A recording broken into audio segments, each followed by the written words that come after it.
Welcome to Three, a show about Federer, Nadal, and Djokovic, and part of the Tennis Channel podcast network. I'm Gill with Joel Drucker and Amy Lundy. Roger Federer has made his return to the court in Doha. He won his first match, lost his second match, and has withdrawn from Dubai. So we are going to unpack what we saw in Roger's return. Just one topic on this episode of Three, but it was certainly one that captured the tennis world, and all eyes were on Roger, and he made a pretty good showing for himself, in my opinion, Joel, right off the bat in that first round match against Dan Evans. It's funny that he ends up playing Dan Evans, who he had practiced with a bunch. So we were wondering about which is better. Was it better for Evans? Was it better for Federer? Who gains from that? And Evans played pretty well. I mean, I think for about 99% of that match, he was not intimidated by the Federer aura. He played him a bunch, and he had his own version of his game. You know, Evans got he's got the sliced backhand, he's got the big forehand, kind of a player in some of the Roger tactics. But I think that was comfortable for Roger too, because it wasn't quite the grinding two-hander and the David Goffin or Nishikori or Novak, of course, that would be hanging with him. So at the key points in that match, Evans blinked. He blinked. They had his 3-all, had a couple of break points, and one of them, Roger hit a good serve. You know, Roger Federer is really needing to win big when he starts hitting serves bigger. Bring out the serve. And then on another break point, hits a forehand cross-court drop shot. And there were enough things of the tournament. Oh, right. Here's Roger Federer playing the music we know so well and so enjoy. So he just kind of squeaked out of that match. And Evans, I think, at the 1%, which Federer occupies the 1%, then Evans blinked. And, Evans 5-6 opens the game with a double fault. You're serving at 5-6 and you begin with the game with a double fault. That is not a good sign. Amy, what did you make of that match? I thought that he looked remarkable for everything that he's been through and not having played a match in over a year. And I looked at some of the numbers, which I can get for both matches, which I can get into in just a bit once we talk about the second match. After the match, I listened very carefully to what he said in the interviews, and I went over the transcripts, and he did make a mention of pain, essentially. He was asked about pain and said something that kind of flew under the radar. He said, I don't know if it's just muscular or what. And I think he was referring to the knee there. So you can tell from his comments that it's still unsure. It's still kind of a cloudy picture, and he really wants to take some time and see how his body recovers. Well, there was certainly soreness going into the second match. So physically, this was never going to be a seamless exercise, but certainly it seemed like that played a big role, and especially in the outcome of the second match. But I guess the first thing is that we saw a lot of flashes of what looked just like the Roger Federer that we had been watching before the injury, having 2 match points in the Wimbledon final, making the Australian Open semifinal with one functioning leg. We were still really seeing, maybe not the consistency, but in small portions, we were seeing that same guy. I think we're going to see that forever. I mean, I think long after he's retired, these guys, the timing and the ball striking never quite goes. What goes is the movement and the strength. And I think we saw, with Federer, it's interesting. Who do you notice is more, when they're compromised, the glider like Federer, who it doesn't seem like he's hurt, seems pretty smooth, or is it more apparent when someone who's more of a grinder is hurt and they're just not getting there? Federer, there's such micro calibrations between that ability to take away time and to be able to jump on a ball. And in the Evans match, there are a few times you could see some of the shanks and some of the time, because he's a finely tuned Mercedes Federer that way. So it wasn't going to be as easy for him to just come back. He's got a lot of different plays he runs. The second match is a little different. I think that serve is such a big part of Federer's game. And he made the comment that he wanted to see how the knee would feel when he came down from the serve. And just from my eyes, he looks like he still has the hops that he's always had. He still gets air on all his shots, including the serve. But it's interesting to me that that was a concern. How would the knee hold up when coming down from my serve? Well, when you read that Pierre Paganini said when they started, Federer, he had him doing stretches that would be easy for a 70-year-old. So that gives you an idea of where it started for Roger. And as always is the case with these guys and their injuries and their teams, we'll never quite know the extent of it, of how debilitated he was when he came back from these surgeries, what was going on. Unless he wants to tell us, but like Andy did with his documentary, and I think Novak's working on a documentary as well. So I think this is the new age where players get their stories out on their own terms instead of relying on journalists to do it. Well, that's true. They do, but then it's their terms. So then it's like, we don't know how comprehensive it's going to be and how much 100%. They wish to. I mean, for example, we just learned, speaking of Murray just had a fourth child. And a lot of people didn't know that he had a second or a third. So he has 3 maidens and 4 children. Okay. Federer has 4 kids. Okay. It's interesting to see. I hate to digress to a completely, off and left field topic, but how about the week that Oprah interviews Harry and Meghan and the tabloids are being discussed and how that works? Andy Murray has really been able to keep private, which is great. I'm happy for him because I think that's good for anyone's happiness. I think it speaks to the pandemic. Everybody's just been locked down and shut in, and so the tabloid people don't get out and take pictures and see baby bumps and that kind of thing. Yeah. So we're as we come out of the pandemic, we're finding a lot out. Okay, back to serves. I find that the serve is the shot that takes the most muscular development, and I think just physically you're using every muscle in your body, and it's an awkward motion. It's not natural. It's an overhead motion, a lot of stress on the muscles, and Federer's serve speed was down in the second match against Basilishvili. He said he came in with a sore shoulder, and it's fascinating because you absolutely can say with 110% certainty that Federer was on the practice courts hitting hundreds and hundreds and hundreds of serves. But when you get out there and it's time to play a real match, the shoulder is still sore. You cannot account for the tension that is in your arm. You cannot account for that extra 5% power that you reach for when you're in a match. And I thought that was illuminating, and I kind of learned from seeing that. Or the opponent's return. I'm sorry, go on, Eve. Well, I think part of it is hormonal. I mean, the stress hormone is cortisol, and you don't know the effects that the hormones, the toll that they take on the musculature and all that. The stress and, just being in that tension can affect the body in ways that we don't even know. I also think that with the serve, there's hitting serves and there's playing points when you got another guy returning the serve, and the guy is someone who wants to beat you. And I've been thinking about this a lot lately about serves and the role. People say often of certain serves, oh, it's just to start the point. That implies that what's happening is going to be neutral after. And I think we talked about this last time. Look at the serve. Consider the serve first down in football. Does your serve help you get to 2nd and 6 or 2nd and 5? Or like a lot of players, if your serve is only getting you to 2nd and 8, I'm not saying this about Federer, I'm just talking overall, you're not getting a lot of help from it. And now you're pressured, and now that puts pressure on the other strokes. So the significance of the serve, I think there's a whole dialogue to be had in the world, and we can have it too over time about what the serve is designed to accomplish. And you're right about Federer. Look how much that serve, how important it is for him in setting up points and in some freebies also, and a whole bunch of things that he uses it for strikeouts, for ground balls, occasionally hit someone, all of that. Well, I think you guys are going to be intrigued by some of the stuff that I looked at. Do you want to get into that? Yeah. Okay. Good. So, what I did was I took a look at some of his career metrics on hard court.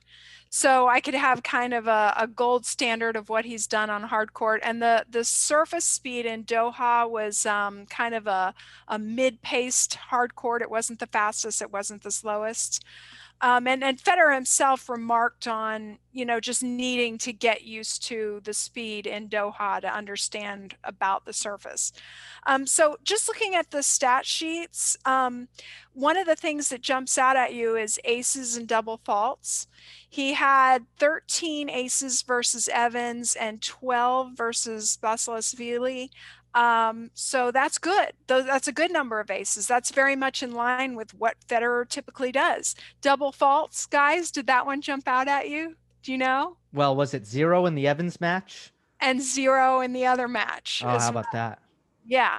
So, but the question is, and I've discussed this many times with statisticians, is it good to have 0 double faults? I would say no. I would say it's a little bit like you ought to have maybe.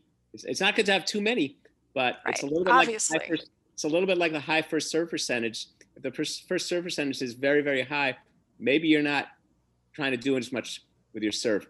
So your second serve, right? No. Right. So your first serve. If your first serve percentage is too high, you might not be attempting as much with your first serve as you could. So it's like you're jacking up your number, but you're getting it's second and 9, it's second and 8. You're not doing enough with it. So, but on the other hand, I mean, Roger Federer. Okay, so if he'd had 2 double faults, would he have had a better serving day? I mean, what were your thoughts? You watched that second match, Amy, with. Well, let me take it a step further. So 0 double faults in a match in which he had 13 aces, could be an aberration. 0 double faults in 2 matches, that start to maybe not look like an aberration. So if you're not going for as much, if you're just sort of, Roger Federer doesn't ever spin in his second serve, but let's just say for argument's sake that you're being extra safe on your second serve and not double faulting, and you're taking something off of it. What would be the logical conclusion of that, guys? What would happen? Lower points won percentage. Bingo. So I looked at his total service points won for his career on hard court. He's 70%. For the Evans match, he was 70%. For the Basilishvili match, he was 61%. So he was down, but he lost the match. So that could just be kind of a causation type of thing. He also lost the second set badly. Right. First serve points won. For his career, 78%. For the Evans match, 79%. For the Basilishvili match, 67%. Again, he lost that match, but you can tell for the Evans match, he was actually slightly up. So on the surface, at first blush, there doesn't seem to be anything wrong with first serve. Okay. Plus, he's got the good tally of aces.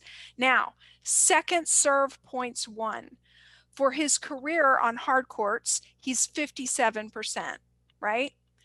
In the Evans match, he's down, even though he won the match, 53%. And for the Basilishvili match, it was down 50%, down to 50%. So that's actually pretty significant statistically. So second serve points won, and you add that to the fact that he didn't double fault, then maybe there was something going on second serve that needs to be improved. Well, there's also this whole, that's true. And there's this whole thing about how, though, the opponents know Roger's back, he's hitting a second serve. I want to see how well he moves. What's my return play here that makes me not have to be as adventurous as maybe, it's like, for example, if you're playing someone who hasn't played in a while and they're hitting you second serves, it behooves you to borrow the page from Gill's Spanish playbook and play a fairly good deep return and attempt to win the point. So you don't have to spend as much money on a return. You don't have to slash out to the corners and then miss and lose the point like that, right? I mean, it's interesting. Like, you see these Federer matches, you see, he had match points again. He's lost quite a lot of matches from match points up in his career, well over 20. Yeah. It's intriguing. And on that very match points again, we're putting him under the the microscope, but that's what we like to do on the show. Return kind of passively. Again, that's where you wonder about pain and movement and the ability to push off through the ball. Could the return be a little more decisive? Could the return a little deeper? I mean, and I think it's interesting compared to Novak and Rafa, who mostly, big point, return, high, deep, margin, depth, thick part of the court. Federer's got a whole other gestalt. I mean, maybe that's our next shot to explore, is how these guys deploy the return of serve in their game. Because Federer, he intentionally wants to return short, low sometimes, deep to a corner, chip forehand, a lot of parts and pieces, more than the other two. Don't you think? Yeah, for sure. But I think on the match point, I think what did you think, Amy? Did you think, I thought Federer got it pretty low and short in the court. I thought it was a kind of a tricky forehand. Don't get me wrong. I'm not saying it was a great return, but I don't think it was an easy forehand that Basilishvili had to come up with. I think that one match point not converted in his second match back after not playing for a year is too low a sample size to indicate a trend. However, I did see this graphic today that he had like 28 unconverted match points to Rafa's, I don't know, it was something like 10 or 6 or 8 or something, and Novak had like 3. I mean, so clearly, and we know that Roger also does not have a stellar record on break points converted. And similarly, in these matches, I think he was 2 of 9 on break point opportunities unconverted. 22%, which is also, off of his historic low. I'm going to take issue with the return of serve with break points as a data point, and I'm going to have my whole life. I think it's not like left on base in baseball. In other words, if you hold serve quite well, it matters is when you got that break point. There's a better metric. We can work to a better metric. In other words, if I hold, and I cash in my first break point against someone when they're serving at 1-2, and I keep holding, I don't care if I lose 14 more break points. I'm pushing you against the wall, and it's not really so. That's not a Federer. That's not quite a metric that I'm so smitten with. I do want to go back though to the match point Federer had and ask you a question, Gill. You're the one here with the Western grip, the semi-Western grip of us. You fielded your share of slices, or maybe you haven't. I'll show you one day. But how is that for you? Like, again, it's a little bit touch and go when Federer hits that shot, because if the guy gets to it soon enough, it's a moderately low short ball. The slice backhand has the topspin forehand jumps, even if it's slow, it's high. But the slice, it kind of can sit. So I don't know.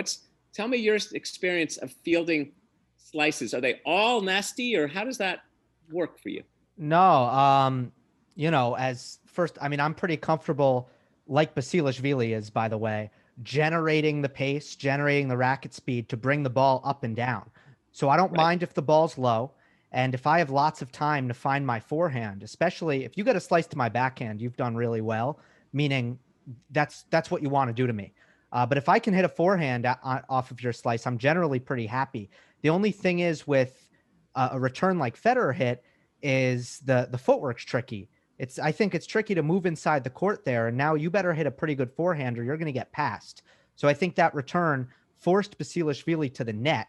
Now he hit a good enough forehand where he didn't even need to hit a volley.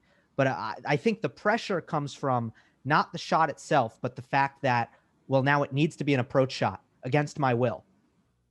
Right. He kind of did the draw you to net thing. Right. But he was on it. Basilishvili he was on Federer's shot and he hit it pretty well. And then Roger kind of wasn't. And this gets to maybe the Federer movement and the pain, like how nimble he feels, because, covering an approach shot to hit a passing shot is a tough thing to do, even for Roger Federer. He got tired, right? I mean, this is... Yes. I think you that's saw pretty it clear. in the second set against Basilishvili. Yeah. And we talked about how there's no substitute for match play. You can practice all you want. You can work out. You can get on the exercise bike. It's just not a match. With that being said, I also think, this is this also has to do with age. I think if Roger was in his 20s, he could probably pull this off and look a little bit better right off the bat. It might be tougher to get an older engine warm again, and that's true for cars there's too. no might. There's no might. I mean, we know this, and again, he had the incredible renaissance in 2017 when he wins Australia and Wimbledon, and Australia again. This is now we're 4 years later, and so it's a little different, and we're going to see. And I also think Federer, he's really thinking now. There's all I want, healthy for Wimbledon, healthy, and if there's match play, that's good too. But if the body's not feeling it, I mean, there's even a scenario, even though I don't think this will happen, even a scenario, okay, you know what? Healthy, stay healthy. I'm not going to go in Rome, not going to go in Monte Carlo, not going to go clay. Okay, Hala. Okay, yes, grass court tune-up, Wimbledon. But I suspect he'll play some clay. I think that's the more likely scenario. Yeah, we have to talk about this in the future, but I don't know if I like the put all the chips in the Wimbledon basket. I think that's a lot of pressure. Chips in the basket, but it's not the chips in the basket. It's the managing of the body, and that's fine. The focus and the playing style. But I think the more likely scenario is that he cherry picks some clay. Don't you think? I just think that it's pretty bold of him to say that he's putting his chips all in that basket. I mean, he's not even pretending that he would vie for Roland Garros. He might play it, just like you guys have pointed out, as a means to get himself in shape. But he's at this point, he's not even pretending that it's about anything else except for Wimbledon. He's saying what I that. like about him. He's saying what we're thinking. He's candid enough. He's like, and he's done that before. I mean, he skipped Roland Garros for a few other years, and he's very prudent and pragmatic about that. And he's just saying what a lot of us are thinking anyway. Right. Well, he's withdrawn from Dubai. So again, I think that just signals that his recovery, he feels the pace of his recovery, and he just doesn't want to jump right back into match play. But I think what's clear at this point, and Joel, you said it right off the bat, is that this is going to be about where Roger, what level can Roger get to physically? Because you saw the shot making, you saw the serve, you saw the creativity, even the artistry in his, not only his shot selection, but also the technique and the brilliant way that he moves around the court efficiently. All of that is there. But Roger said after his match, if you can't play for 2.5 hours, like he successfully did against Dan Evans, you can't win. So it's just the path to getting to the level that he needs to be at physically. And this also speaks to something about tennis. In team sports, play a few minutes of the game. You play a series. The quarterback comes in the second half. The basketball player plays 15 minutes and he phases his way in. But in tennis, you got to pitch a complete game. And it's a tough go. So it's going to be really interesting to see how he continues to manage his training. I mean, he'll go back to his training and see what he does with his physical team. And again, we don't know, never fully know the extent. I mean, he, like all these players, he's had his share of certain kinds of injuries. Granted, he's never retired from a match, but he's had injuries. So how's he manage them, and how does he stay careful enough? When the lockdown hit after the pandemic, we all, I think, experienced more time off the court than we would normally ever take. And I just think we love to kind of bring it back to the regular player. And I'm curious, when we stepped back onto the court, what was that feeling like? And in what ways did you struggle, Amy, when you took a break from tennis and had to come back? You're assuming I took a break, Gill. Did you? Were you right out there? I didn't. Oh, that's great. In fact, I got kind of annoyed with the USTA when they sent out the email saying basically, you can't play anymore, because I just had this inkling that it was a socially distant sport and I was going to play outdoors because it was spring and I was going to play with my family, and that's what I did. But I will say that I've recently started playing competitive singles again after playing a lot of doubles, and it's really hard to recover from a match these days. I am amazed at how people play tournaments like with very little rest. And it occurred to me, like, wouldn't it have been nice if Roger had a day off in between those two matches? Mm-hmm. Joel? Yeah, the coming back, I whenever I have gone a while without playing tennis, it takes a few times to regain sort of the coordination part of it. But, to kind of just a little bit to kind of feel the strokes again. But this last time in the pandemic, less so, partially because some of the work I've done in my lessons, and maybe also you take into, for us, the pros too, but I think for us, it should be even more so the gratitude aspect. For the pros, it's certainly gratitude, but it's also livelihood. So they've got that pressure. For recreational players, any recreational player who comes back to play and isn't mostly just grateful, that's all it should be, because there's nothing else at stake. It reminds me of all the times I've played certain league matches and someone says, "Oh, play this combo league because those results don't count." And I go, "And what do the other ones count for? Count for what?" Yeah. So, and I'm not saying, look, I'm a voracious competitor. I like competing and I like all that kind of stuff. But I think recreationally, maybe this pandemic, and it'll be interesting to learn about the people who are contributing to this resurgence in play, what the attitude really is. They're not coming back so they can play league tennis.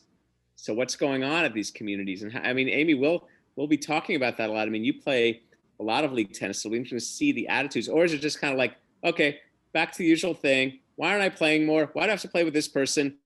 Who's this on the team? Well, that's just sort of silly stuff. But participation is up, I think, in the United States, 22%, if I'm not mistaken. Mm-hmm. And it'll be interesting to me to see, do they hold on to these people?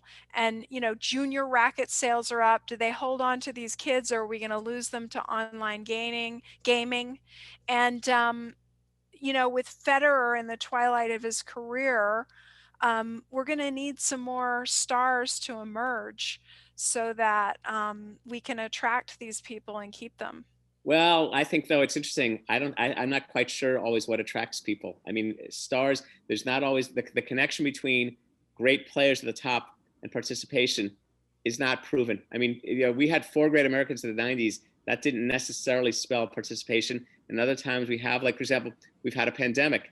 As you noted a while ago, Amy, tennis great for social distancing. So I think that the keeping in factor, a lot of it comes down to finding people to play with. So that's the biggest reason why people often leave tennis. Can't find people to play with them. So how does the community tennis organizer, whether it's a club or a park or whatever, do that more? Because you talk about the economic health of tennis. Friends in media will talk about TV ratings and circulation and clicks. And then people in the equipment business will talk about racket sales and ball sales. So they're not always together. So it's interesting. Yeah, there is a version of Tinder to find players your level, which I think is such a great idea. It's funny. Also, it's kind of funny, but it's also a good idea. I had a swipe left if you don't like their forehand. Yeah. One day offline, I'll tell you guys my experience on tennisdate.com. Ooh, yeah. That's a whole separate podcast. Yeah, sets in the city. I didn't know that existed. Oh, I know you don't. I'm glad you don't. You're not supposed to. I found it out. Yeah. All right. Well, we'll talk about that. Yeah. Going back to my original question, I've always found that the small adjustment, the footwork, just being in the right position to hit the ball, that's what's hard when I haven't been on the court for a while. My forehand doesn't go anywhere. If I'm in the position to hit it, I hit it well pretty much. Backhand's a little bit less natural, so that's a little bit tougher. So, but mostly the movement would be the answer to my question. All right, that'll do it for this episode of 3. Make sure that you leave us a like, perhaps leave a comment, and subscribe on YouTube. We are also available on all podcast platforms, and we greatly appreciate it if you leave a rating and a review on Apple Podcasts. And we will see you next time on the next episode of 3.